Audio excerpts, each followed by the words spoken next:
இந்த கதை வந்து என்னுடைய கதைன்னு சொல்ற வந்து வருண் ராஜேந்திரன் அவர்கள் வந்து ஏற்கனவே சர்க்கார் என்னுடைய கதைன்னு சொல்லி அந்த ஒரு விஷயத்தை வந்து பெரிய இஷ்யூ ஆக்கப்பட்ட ஒரு விஷயம். அப்போ கே பாக்கியராஜ் அவர்களை தலையிட்டு முருகதாஸ்ட சொல்லி ஒரு டைட்டில் வரணும்னு சொல்லி வந்து ஒரு பணமும் கொடுக்கப்பட்டு அந்த பிரச்சனை முடிஞ்சது. இப்போ திடீர்னு இது என்னுடைய கதை அப்படிங்கிறார். இப்போ நான் என்ன சொல்கிறேன், நீங்கள் தனிப்பட்ட முறையில் இண்டிவிஜுவலாக நமக்கு ஒரு ஒரு ஐடியாவில் வர்றது கற்பனையில் உருவாகிற கதையை நீங்கள் ஒன்று திருடுனாங்கன்னா அதை நீங்கள் சொல்லலாம். பட் இது அப்படி கிடையாது.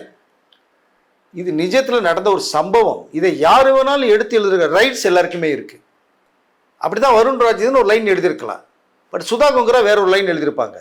இப்போ என்னுடைய கதை தான் சொல்கிறதுக்கு அவருக்கு என்ன ரைட்ஸ் இருக்குன்னு எனக்கு புரியல. எனக்கு அது அதுக்கு தான் கோர்ட்டுக்கு போயிருக்காரு. கோர்ட்டு எழுத்தாளர் சங்கத்துக்கு வந்து நோட்டீஸ் கொடுத்தா ஜனவரி 2ஆம் தேதி அன்னைக்கு நீங்கள் 2 கதையும் அனலைஸ் பண்ணி எனக்கு ஒரு விஷயத்த சொல்லுங்கன்னு சொல்லியிருக்காங்க.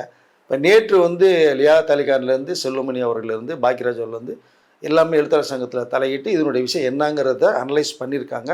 சுதா கொங்கராயை வர வச்சுட்டு அந்த பவுண்டட் ஸ்கிரிப்டை வாங்க போகிறாங்க. இதை கோர்ட்டில் சப்மிட் பண்ணி இவங்களுடைய ஸ்டேட்மெண்ட்டை கொடுக்க போகிறாங்க.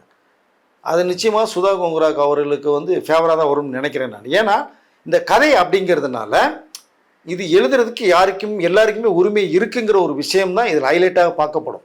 அப்போ கதை திருட்டுறதுக்குள்ளே யாருக்குமே வராது. நீங்கள் சர்க்காரில் சொன்னீங்க, ஒருவேளை ஓகே அது உங்களுடைய கதையாக இருக்கும், முருகதாஸ் ஏதோ நீங்கள் சொல்லியிருப்பீங்க எடுத்துட்டாருங்கிற விஷயமும் சொல்லும் போது அதை யாருமே பெரிய அளவில் எடுத்துக்கல. ஆனால் இந்த கதை எப்படி என்னுடைய கதை திருடிட்டாங்க அப்படின்னு சொல்ல முடியுங்கிறதா என்னுடைய வாதமாக இருக்குது. அது எப்படி சார் ஒரே ஆளோட கதையை தொடர்ச்சியாக திருட்டி எடுக்கப்பட்டுக்கிட்டே இருக்குங்கிற ஒரு கேள்வி இல்லை, அதுதான் எனக்கும் புரியல. இவர் படத்துக்கு நீங்கள் படம் ஆரம்பிக்கும் போதே ஒரு வந்ததுன்னா இதுவே ஒரு மேஜராக அவரும் வந்து அசிஸ்டன்ட் ஒர்க் பண்ணவர் தான், சபாகிட்ட ஏதோ ஒர்க் பண்ணவர். அவரும் வந்து டேலண்டான பேசன் தான் ராஜேந்திரன், ஒன்றும் மறுப்பதற்கு இல்லை. அந்த மொழி போராட்டத்தில் இறந்த ராஜேந்திரனுடைய பேரை தான் இவர்கள் அப்பா இவருக்காக வச்ச விஷயம். அதை நீங்கள் ஒன்று பார்க்கணும். நீங்கள் அவங்களுடைய அப்பா அந்த விஷயத்தில் கலந்துக்கிட்டவங்க.